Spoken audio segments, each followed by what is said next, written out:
And welcome back to this episode of Gabe's Cave. This is your weekly Meet the Artist, and thankfully, you guys are going to actually get to meet an artist this week. And this week's artist is the amazingly talented Tim Shinn. What's going on, Tim? How you doing, brother? I'm fine. How are you guys today? Pretty good, man. Before we jump into this interview real quick, we're going to take just a second. We're going to thank our sponsor, RPGhiring.com, and then we're going to get this knocked out, man.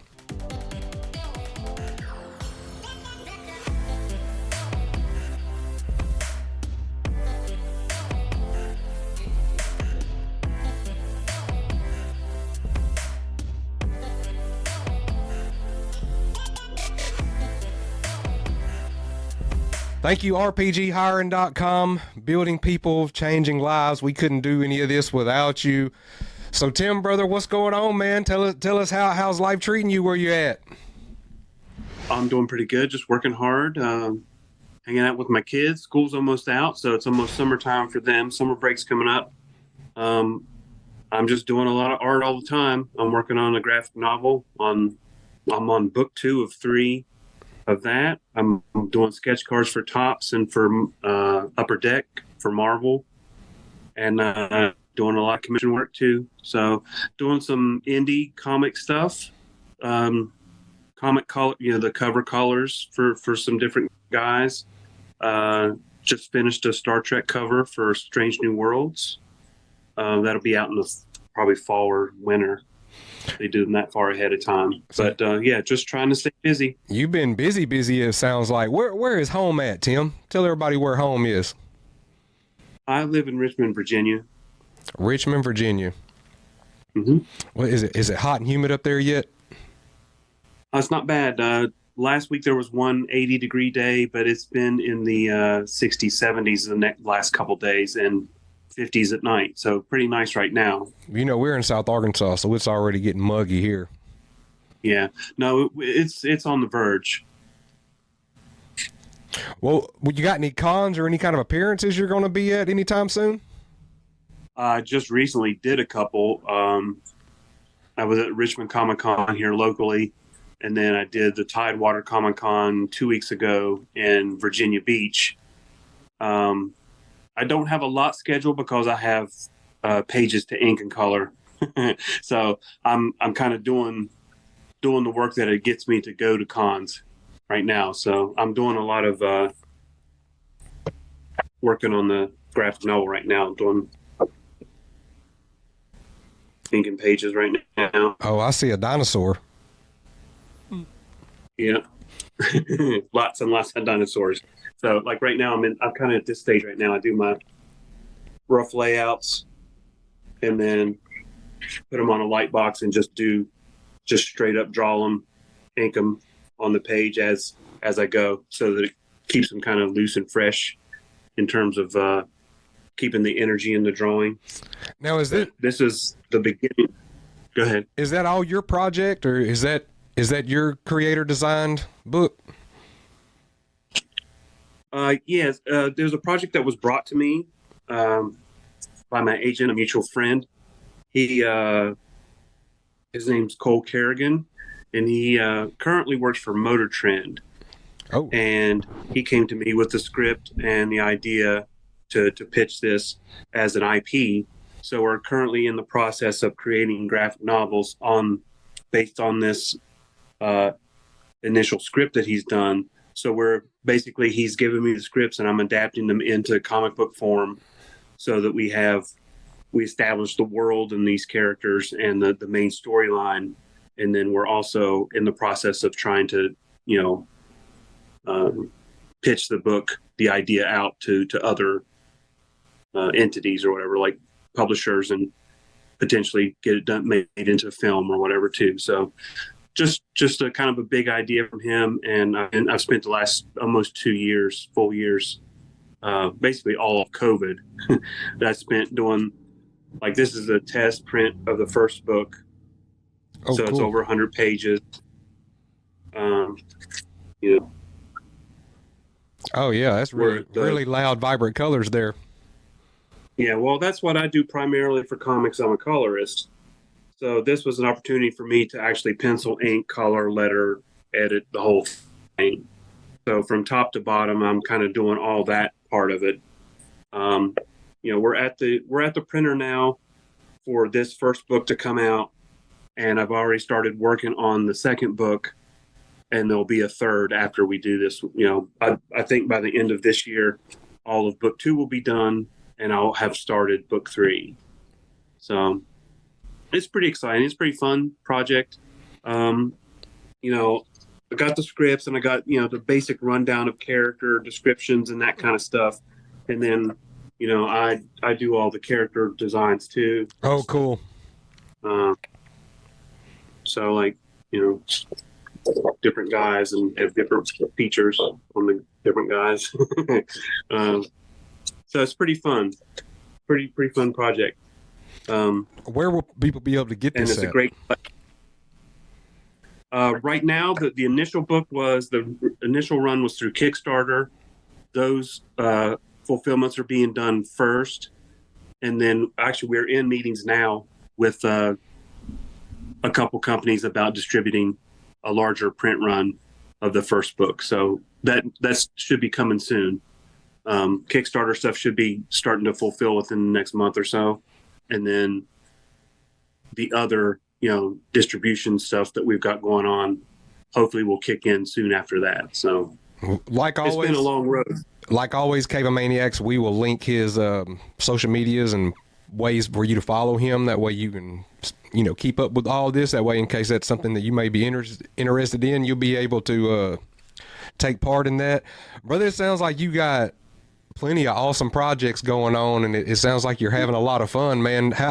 You blessed us with some amazing cards again. This isn't your first time doing cards with us, and we have got some amazingly beautiful, anime cartoon style characters here in front of me.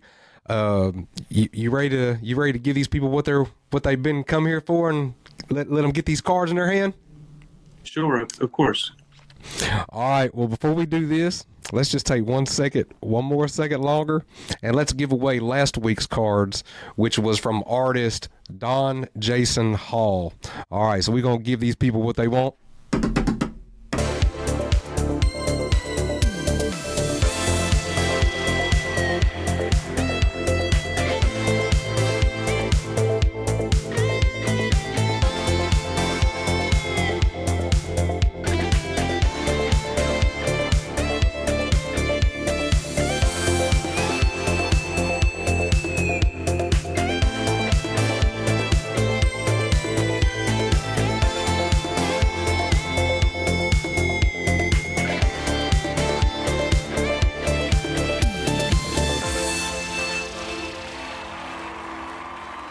Congratulations, you guys.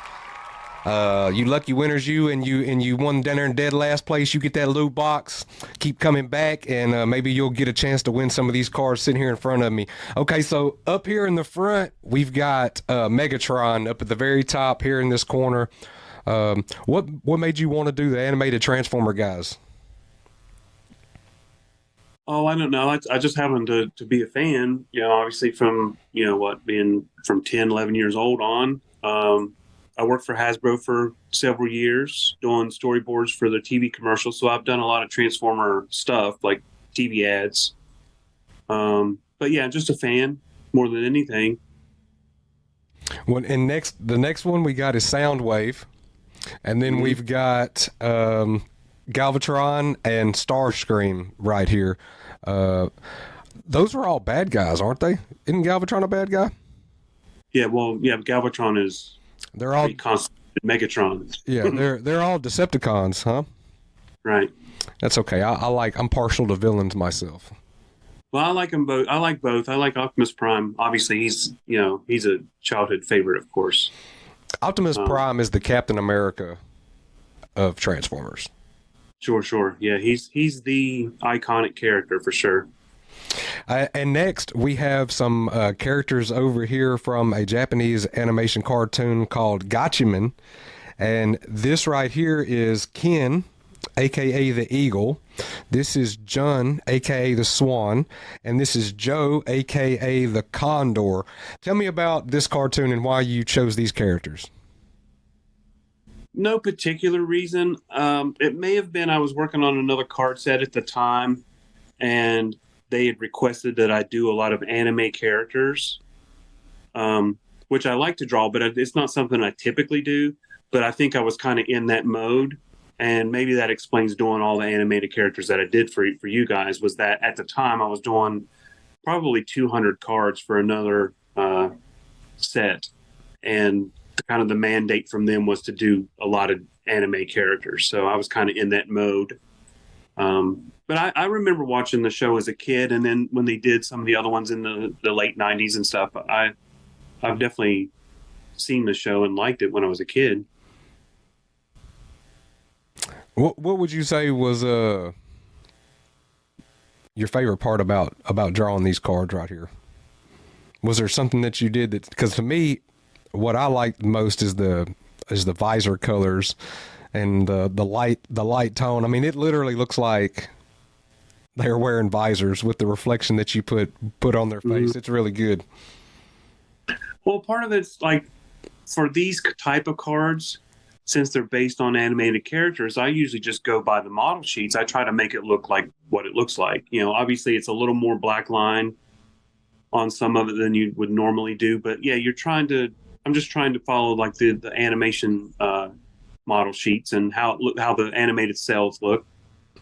So it's kind of like a two-tone, like you don't over render it. Like it's usually just kind of two-tone, you know, one flat collar and then one shadow collar kind of thing. So keeping it kind of simple. And that's kind of my background too, in terms of like doing advertising. Sometimes that type of stuff, you know, when I was trained on that was like marker rendering, but it was like over rendered, like super rendered, because you're trying to sell something to a focus group or a group of executives or whatever. So you're kind of overdoing it. And like animation is definitely more my normal drawing vibe in terms of line work and not totally simple colors, but like you definitely are doing it in that more animated style than fully rendered. Well, they do look amazing. There's going to be some lucky winners. I mean, even the Transformer cards, it looks like whatever the computer process in his brain when he generates this artwork, he definitely had the ray tracing feature turned on with the shadow work and the highlights on these cards. Man, they're just awesome. The next three guys we got down here, these are G.I. Joe baddies. Right, they're not totally obscure, but they're definitely on the weirder side in terms of like the G.I. Joe cartoon stuff, which was a lot more sci-fi and weird compared to the comics. You know, the comics were a little more drama and military styled, and the cartoon was definitely more science fiction-y stuff. So these guys were in the movie that came out, I guess, 86 or so, and they were like a whole nother group of Cobra guys in Antarctica or something, like had like these weird, you know, underground, you know, layer that was in Antarctica or something weird. Like they use like spores in the atmosphere and turn us all into slaves kind of stuff, you know, typical. Yeah. You told me before we started this interview, this guy's name is Nemesis Enforcer. This guy's... Say it again? He's like the bodyguard, yeah. Okay, and this guy is Globulus? That's correct, right. And Pythona. Right. And she had like, she dripped acid out of her hands and stuff, I think. Speaking of Optimus Prime, I think Nemesis Enforcer was voiced grunts and groans by Peter Cullen. Okay. Who Optimus Prime voice, and then Burgess Meredith was Globulus. And he was a totally freaky guy. He's got like the, you know, the crab on his face. And, yeah. He was like looked like a big tumor flying around, and then the big tumor would open up and he had like a snake body or whatever inside. They're pretty wild toys. I remember my little brother had the toys. Man, that's something for you guys to look at. Try to find these toys, and if you do have some toys, post it on our social media and let me see what these toys look like. Man, just simply fantastic cards, dude. Yeah. Thank you very much. So you've been staying busy. Are you open for commissions? If people wanted to get in contact with you for commissions, if they wanted to pick their own character for a card? Or you? Yeah, I'm always working, and I basically just always juggle it with commissions. If you look kind of behind me, you've got like a big stack of commissions, and then all the trading card sets that I'm currently working on for tops and for upper deck. But yeah, I do sketch cards, stuff like this that I post online. Usually this kind of stuff's just for fun. It's up for grabs, and I post it like on my Instagram's the easiest place to find artwork because that's where it's all visual stuff. So, just the last couple of days I've been doing Batman 66 stuff. So, Oh yeah, just doing stuff like that for fun. But I also do sketch cards, and I've got a ton of like the official licensed stuff from Upper Deck and Marvel. So stuff like this are currently on eBay, but you can always contact me. I've got blanks that we can do commissions on to get approved from the licensor. So they're like official, cards. And then of course I have my own stock too, and can do my own cards that don't have to be licensed by anybody, obviously. But yeah, just always doing something. Well, that is just fantastic, brother. I know I asked you already, but just so people that are watching this, do you have anything else planned for the rest of the year that you're going to do? Any events that people might could go see in person? Appearances wise, I'm not sure. I think maybe in August, there's a show here in Richmond, Cosplay World, which will be at the Richmond Convention Center. They definitely have links on Instagram. My friend Jason Keith, who is a colorist at Marvel, he runs that show, and I went to the first one they ever did, and it was a lot of fun. And I think they've got improvements to the show, and they'll have other guests there as well. But that one's definitely coming up in the late summer. Otherwise, I don't have a lot planned, like I said, because I'm currently still working on, actual comic book work. So, well, hey, man, unless it's local, I think there's another local show in Richmond, the VA Comic Con. I'll probably do that one. I think that one's probably in the fall as well. So right now I'm doing commissions and I'm doing comic book work. So whenever it comes in, I'm doing, like I said, I just did a cover for IDW with Sean Von Gorman for Strange New Worlds for Star Trek, which was pretty fun. And I hope we get to do more. So that was pretty fun. I haven't done much with continuity and DC like I had been doing since the passing of Neil Adams. So potentially we'll pick up some new projects with continuity in the future. But right now I think they're reorganizing and kind of downsizing the office and those kind of things. So I think once things get kind of settled and they know the direction of what they're taking the company, then I'll probably jump back in with them and do some work. I certainly hope so, because I miss working with them. Well, maybe one of these days we might get lucky and get you down here at the cave and let some people around here get to meet you. Maybe one of these days you'll be a little more free and you won't have so much on your plate. Oh, I'm always busy, but if we can work something out, I'm sure I'd be happy to do that. Oh yeah, man, we would love to have you here, and I'm sure the people that are local would love to meet you and have a chance to get some of your art that you've already created, or maybe place a commission order or anything like that. Right. And like I said, if people can't find me at shows, Instagram's the easiest place to find me, and I'll ship anywhere. I just shipped out some stuff. I did some cards for a person in China. So I'll ship it anywhere. Canada is usually the furthest outside of the country we go, but I'll ship it wherever it needs to be shipped. Cards and stuff are easy to do because it's just like a little, padded, secured envelope kind of thing. But then the other stuff, I can do books and I can do signed books and all that stuff too, and original art, obviously. Well, Tim, bro, it was fantastic to have you on again, man, and get to talk to you. Do you got about 2 minutes just to hang out with me so I can tell these people some stuff that we got going on that they might not want to miss? Of course.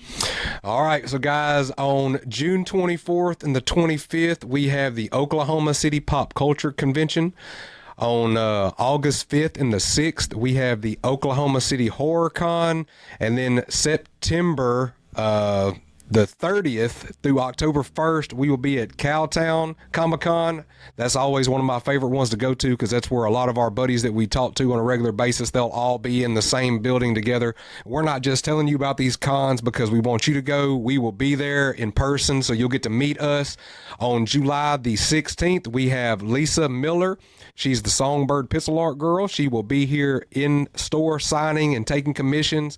On July 17th, we will have Rob Broussard. He's another fantastic artist. He will be here taking commissions and meeting people as well. On July 22nd, we have author T.B. Phillips. He's a fantastic author. He's wrote several stories. He will be here selling books, signing autographs. And don't forget, guys, every Thursday night, we have Gabe's Cave After Dark with me, Uncle Nasty, where I'm selling comic books on Facebook Live, auction style, where a lot of them start at $1. Woo! That's a lot to tell them, man. We got a lot going on too, Tim. I guess I didn't realize how busy we were, bro. No, it's good to be busy. You have to these days. You got to keep working. It is good, busy, man. Well, like I say, bro, I appreciate you coming out, man. You guys stay tuned. Good luck. I hope when y'all win these cards, y'all post pictures so I can see y'all's happy faces with them. All right, Tim, man. Appreciate it, brother. All right. Take care. Thank you. Thank you, sir. Bye-bye.